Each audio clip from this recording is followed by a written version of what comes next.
tubifurije ibihe byiza nshuti bakunzi ba Mugwaneza Official Rwanda. Tunezerewe cyane no kongera kubana namwe kuri uyu munsi. Ngiye mwumva kuri mikoro ya kabiri cyangwa se inyuma ya kamera ndi Olivier.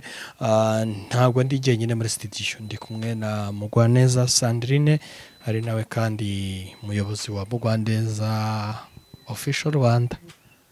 Reka mwakire nawe abasuhuze. Yego murakoze kutwakira, turabasuhuje abadukurikiranye baduteze amatwi, tubabwire ngo mugire amahoro kandi tubifurize ngo mugume murambe. Yego tubifurije kurama muri makeya. Yego rero Imana yakoze kubaha kuramuka, natwe kuba yaduhaye kuramuka. No kuri turabasuhuje, tubabwire ngo ni amahoro kandi dushimye Imana ko namwe muri amahoro, turabizi muri amahoro. Wowe wumva udafite amahoro mu mutima, abibwire Yesu kandi aba ari we utumbira, niwe gisubizo cy'ibibazo ufite muri aka kanya, mu gihe kizaza niwe gisubizo cy'ibibazo twibaza by'ubuzima bwacu, niwe gisubizo cy'ibintu byose byagutuze wumva byarenze inkombe. Nago ibintu birenze inkombe biba birenze ijambo Imana yavuze ku buzima bwawe. Ndagira ngo mubwire ngo ku buzima bwawe hari Imana yakuvuzeho, abantu batarakuvugaho, abantu batarakumenya, Imana yabanje kukumenya imanza no kukuvugaho. Rero witerwa ubwoba n'ibihe byahindutse, byahindaguritse, wikumva ko byacitse. Mwijuru ku Mana nago byacitse. Kandi nongere nkubwire ngo mwijuru dufite umutayeri Kristo, niwe wenyine ujye ubasha kubidoda akabiteranya mu izina rya Yesu. Ndabasuhuje rero nkuko babibabwiye, nitwa Umugwaneza Official Rwanda. Imana y'amahoro ibahe umugisha mwinshi. Urakoze cyane. Reka nkubwire ngo n'ubundi nkuko tubisanzwe tubigenza, iyo tugiye mu ijambo, isengesho burya rigomba guherekeza ibintu byose. Turagushimye Mana y'amahoro, Imana idahinduka, turaguhamagaye ku buzima bwacu, turaguhamagaye ku bugingo ngo wongere uze uhabe, utegeke kandi uganze, utegeke imbaraga z'umwijima zadutegetse, izadutwaje igitugu, izatunanije, izadukandamije, wongere uzitegeke kandi uzitesha agaciro ku buzima bwacu kugira ngo zibashe kuvaho. Turaguhamagaye rero muri aka kanya, tugiye mu kiganiro, tugiye mu ijambo ryawe. Ijambo ryahometswe nawe, ijambo niryo ryaturemye, ijambo ryawe niryo ryaremye ibintu byose. Ijambo ryawe niryo twizereramo tukabona amahoro, tukabona gukira, tukabona umutuzo, tukabona kugubwa neza. Ijambo ryawe turyizereyemo neza dukira uburwayi, ijambo ryawe turyizereyemo neza tugira ubuzima buzima. Ijambo ryawe rirarema, rero ijambo ryawe ryubaka icyizere ahatari hari icyizere, ijambo ryawe ryubaka ahantu hari hasenyutse. Niyo mpamvu twongeye tukwinginga nguze udushyigikire, umanure mwuka wera, umanure amavuta, umanure imbaraga mu ijambo ryawe, tubashe gutaramana nawe, abazatwumva bazadukurikirana kugira ngo nibizerera muri iri jambo bazakizwe naryo kubw'ubuntu bwawe mu izina rya Yesu Kristo. Tubisabye tukwizeye mu izina rya Yesu Kristo w'i Nazareti. Amen.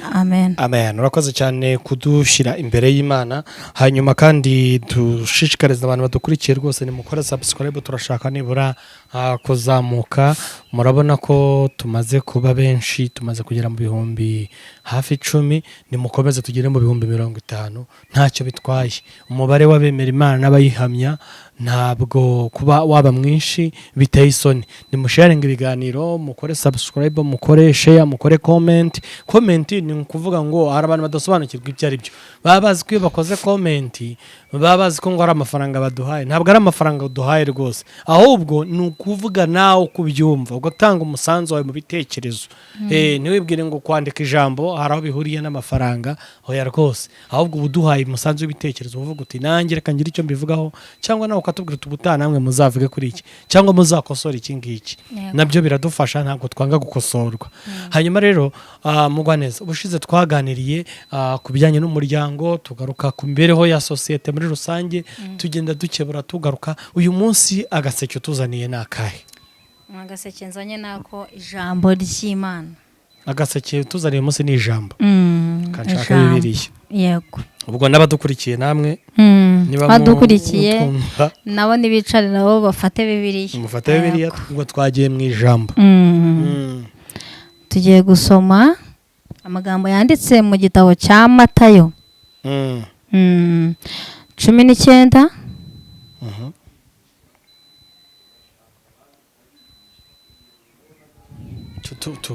turagiye gusoma muri Matayo ngewe ndimo ndahashaka ubwo dukurikiye namwe nimuhashake. Yego. Matayo ngira ngo ni igitabo gitangira mu isezerano rishya 19 murongo wa 20. Yego. Turahera ku murongo wa 20. Aha. Ni ngewe ugiye gusoma kandi. Yego. Reka dusome mu izina rya Yesu. Matayo 19 ku murongo wa 20. Uwo muhungu aramubwira ati Nokuri. Ayo yose narayitondeye. None icyo nshigaje ni iki? Yego. Yesu aramusubiza ati nushaka kuba utunganye rwose genda ugurisha ibyo utunze maze uhe abakene nibwo uzagira ubutunzi mu ijuru uhere ko uze unkurikire.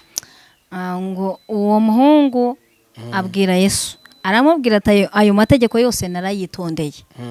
Yego. Ati none icyo nsigaje ni iki?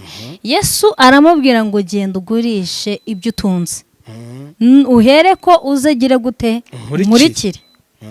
Imana ishimwe. Komeza usome. Uwo musore yumvise iryo jambo agenda afite agahinda kuko yari afite ubutunzi bwinshi. Yego. Komeza. Ndetse akamanzi igende neza. Yesu abwira abigishwa bati ndababwira ukuri yuko biruhije ko umutunzi yinjira mu bwami bwo mu ijuru.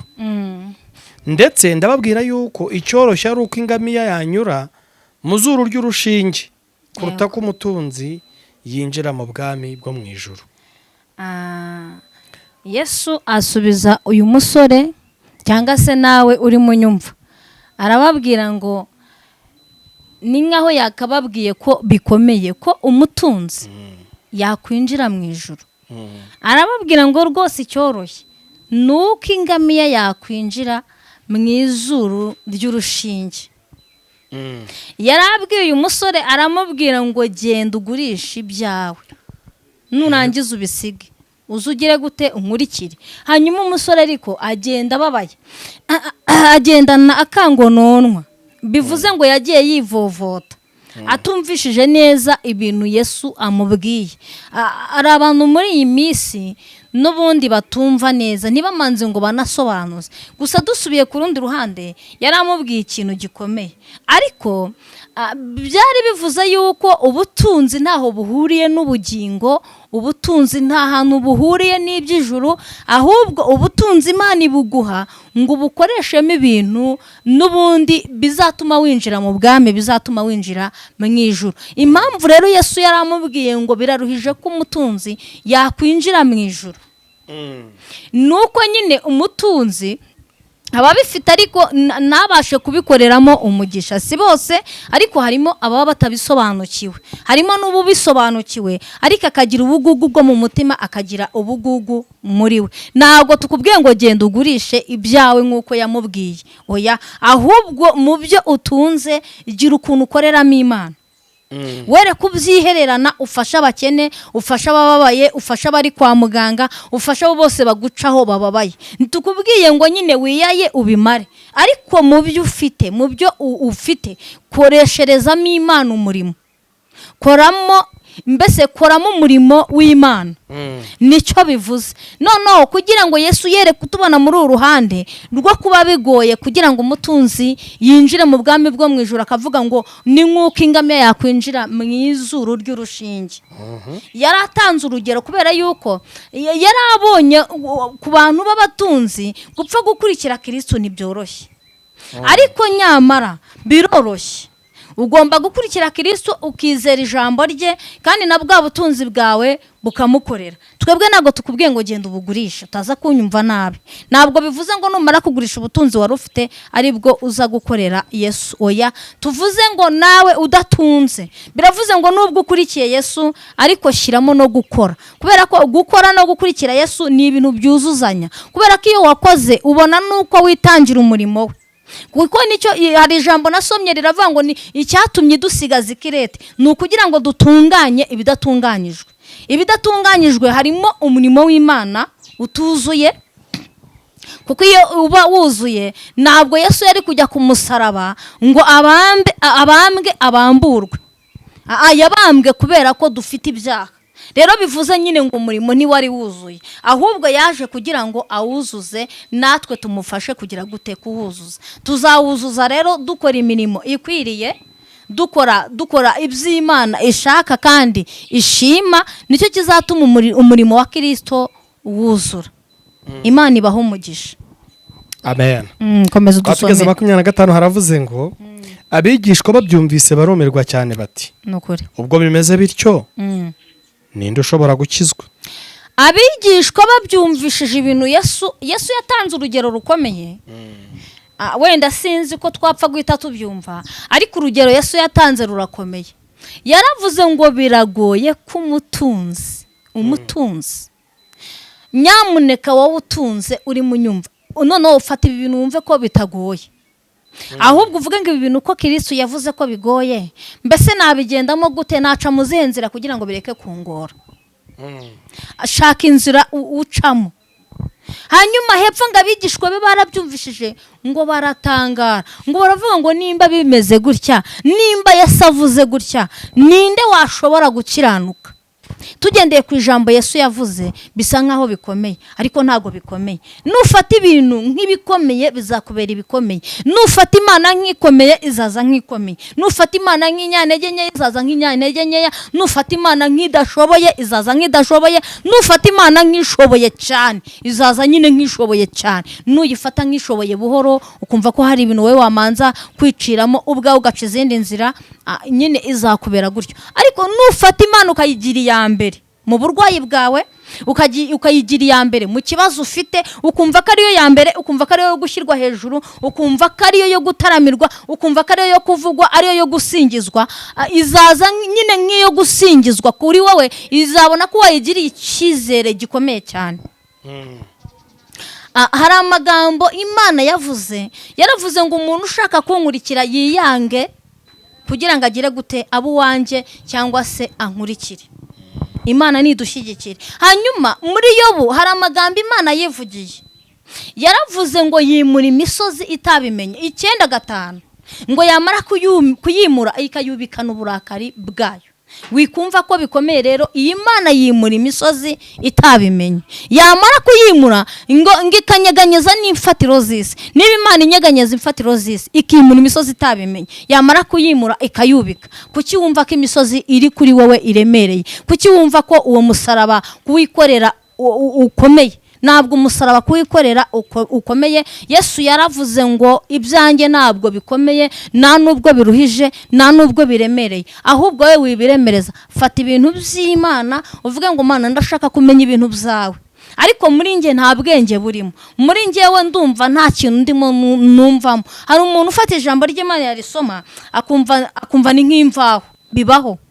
Hanyuma we hamagara Imana uyibwire ngo Mana ohereza Mwuka Wera azansobanurire, ndashaka kwiga ibyawe, ndashaka kubyuza, ndashaka ko muri ngiye uteramo ubwenge. Imana izaza ibiteremo, kubera ko Imana izaba yabonye yuko nyine washatse kuyikurikira. Yaravuze ngo kunkurikira ntabwo biremereye, kandi koko ntabwo biremereye, nta nubwo bigoye. Ariko ababigishwa bibajije ikibazo nawe wakwibaza, baravuze ngo ninde ushobora gukiranukira Imana niba bimeze gutya? Ariko muze tugerageze twese, nta muntu wabyishoboza, dushobozwa byose na Kristo uduha imbaraga zo gukomeza uru rugendo. Komeza udusomere. Turakomeje, twatugeze ku murongo wa 26. Haravuze ngo Yesu arabitegereza arababwira ati ibyo ntibishobokera abantu, ariko ku Mana byose birashoboka. Haleluya. Maze Petero aramubaza ati dore twebwe twasize byose turagukurikira, none tuzamera dute? Amen. 26 hari amagambo meza cyane, nawe unyumvishije, nawe nkurikiye uyakunde. Yego, Imana nishimwe. Ngo Yesu arabitegereza ngo arababwira ati ibyo ntibishobokera abantu, nukuri, ariko ku Mana birashoboka. Yesu arabitegereza mu mitima yabo, arabasoma, amenya ibyo barimo bibwira. Abigishwa ngo baratangaye, baravuga ngo none niba bimeze gutyo natwe abigishwa ntidushoboye gukiranuka. yego kubera ko Yesu yarabahaye urugero kandi rukanganye. Yesu yigishirizaga mu migani, ariko iyi migani yavugaga yabaga ikomeye. Nawe iyo uyisomye ku gihe cy'ubu ngubu cya none wumva ugize ubwoba, ukumva ntacyo uri cyo, ukumva ntaho wagera, ariko kurikira Yesu azagushoboza. Arangije arabasubiza ngo ibyo ngibyo nta muntu wabyishoboza, ariko Imana izagira gute? Izabidushoboza. Ubwo Imana izabidushoboza rero, nigeze nsoma amagambo aravuga ngo ubwo Imana iri mu ruhande rwacu naho umubisha yava. Rero natangiye nkubwira ngo fata Imana uyigire iya mbere, uyikoreze umutwaro wikoreye, uyikoreze ibikuremereye, uyikoreze amaganya yawe. Nigeze nsoma amagambo aravuga ngo twikoreze Imana urugendo rwacu rwose, ngo niyo izadushyigikira, ngo kandi niyo izatubashisha kurusohoza amahoro. Amen. Imana itagubashishije ntabwo wakibashisha, ahubwo Imana ubwo iri mu ruhande rwacu izatubashisha. Hepfo 27 haravuze ngo maze Petero dusomere ntacyo. Maze Petero aramubaza ati dore twebwe ko twasize byose tukagukurikira, none tuzamera dute? Petero abaza Yesu, aramubaza atari ko Kristo, ko twebwe twasize byose tukagukurikira tuzamera dute? Bari barasize amatungo, bari barasize abagore, bari barasize abana, kandi urumva ntago byari byoroshye. Bari bamajije kugendana urugendo runini na Kristo, bari bamajije kugendana ahantu hanini, mbese bivuze ngo bari bamajije kubona ko bageze kure. Ariko nubwo bari bageze kure, nta ntego bari bafite yo kuva kuri Kristo, ahubwo baramubaje ngo none ko twabyemeye tukabisiga tukagukurikira, mbese uzaduhemba iki? Kristo yabasubije amagambo meza, dusomere. Reka dusome uko Yesu yabasubije cyangwa uko yasubije Petero. Yesu arabasubiza ati ni 28. Yesu arabasubiza ati ndababwira ukuri yuko mwebwe abankurikiye mu gihe gito cyo guhindura byose ngo bibe bishya, ubwo umwana w'umuntu azaba yicara ku ntebe y'icyubahiro cye, namwe muzicara ku ntebe 12, mucira imiryango 12 y'Abisirayeli imanza. Amen.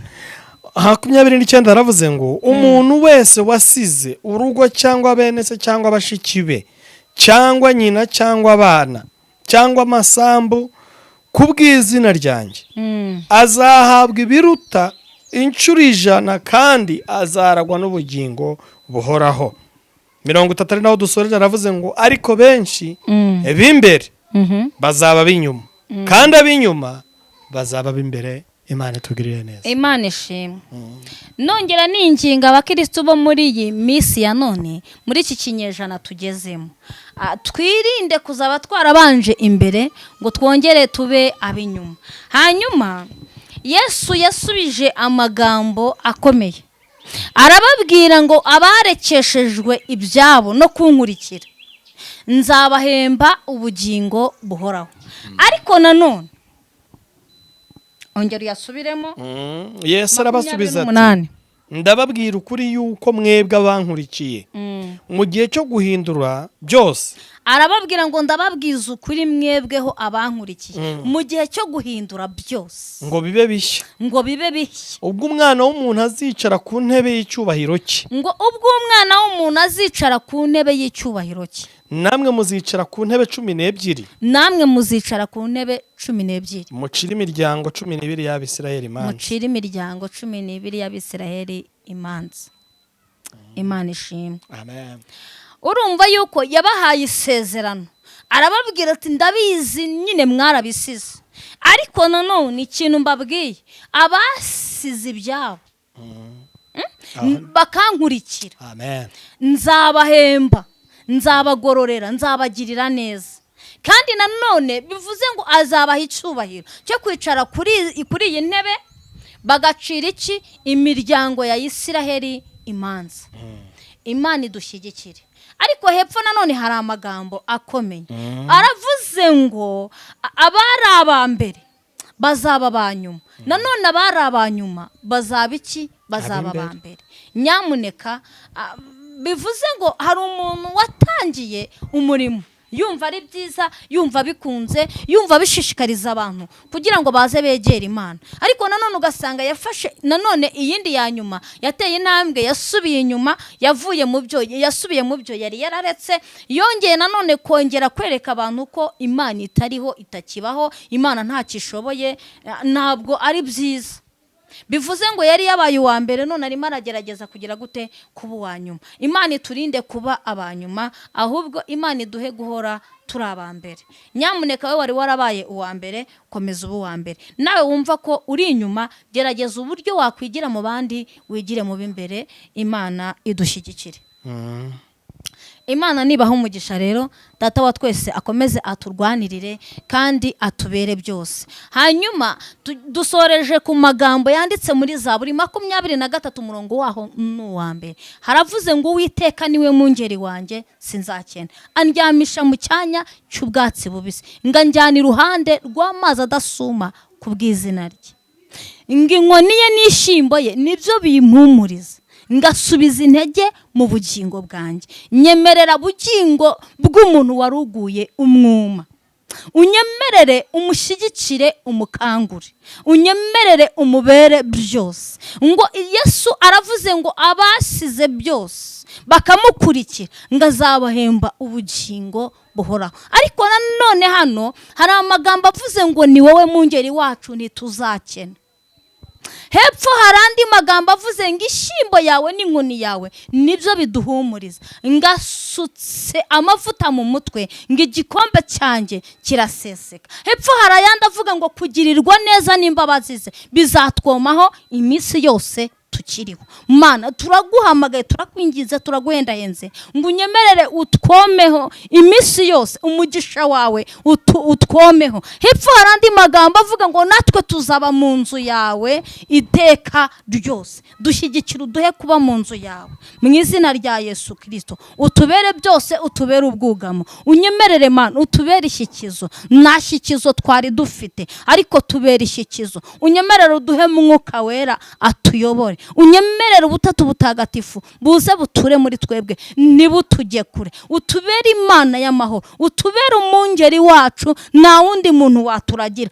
Iyi si irarushye, isi yamanukiwe n'umwijima, yamanukiwe n'umubi ari we Satani. Nawe uri mu ijuru urangije uravuga ngo wasiwe ugwishije ishyano kubera ko umanukiwe n'umubi Satani. Ariko Mana urabizi ko Satani yaje mu isi kugira ngo atugerageze. Duhe imbaraga zo kunesha Satani, duhe imbaraga zo kumurwanya, duhe gukanguka, dukangukira ijambo ryawe mu izina rya Yesu Kristo w'i Nazareti. Unyemerere tukugirireho ibihe byiza, unyemerere tugirane ubusabane nawe. Mu gihe abakristo baguye umwuma, dushyigikire mu rugendo, uduhe inkomezi mu izina rya Yesu Kristo w'i Nazareti. Mana ubane natwe. Hari mu gitabo cy'Ibyahishuwe 12 ku murongo waho wa 11 haravuga ngo abo bose bamunesheje. Aleluya. Bamunesheje ku kwizera. Imana nishimwe, natwe duhe kunesha. Uduhe kunesha ibitunesha, uduhe kunesha imbaraga z'umwijima, uduhe kunesha ibyatunesha, ibyaturwanya, uduhe imbaraga zo kubitsinda mu izina rya Yesu Kristo. Kandi icyo nsabye, utubere maso, ubere maso ubugingo bwacu, udushyigikire, tugukurikire Kristo, tugukurikire nta kintu turebyeho, kugira ngo tuzaragwe ubugingo buhoraho. Kuko ijambo ryawe ryarambwiye ngo intwari zizananirwa, ngo ariko intwarane ngo zizakomeza, kandi ngo izo ntwarane zizarigishamo imbaraga. Mana duhe imbaraga, tugusabye imbaraga mu bihe bigoye, duhe imbaraga mu bihe bikomeye biteye ubwoba, duhe imbaraga mu bihe Pawulo yavuze, duhe imbaraga mu bihe ba Yohana beretswe ngo bakabona bikomeye. Ariko turagusaba imbaraga. Umuntu wese unteza amatwi ndamusengeye kugira ngo umuhe umuha imbaraga zo guhagarara mu rugamba. Ubwo bihagurutse abantu batangiye kwihakana Imana,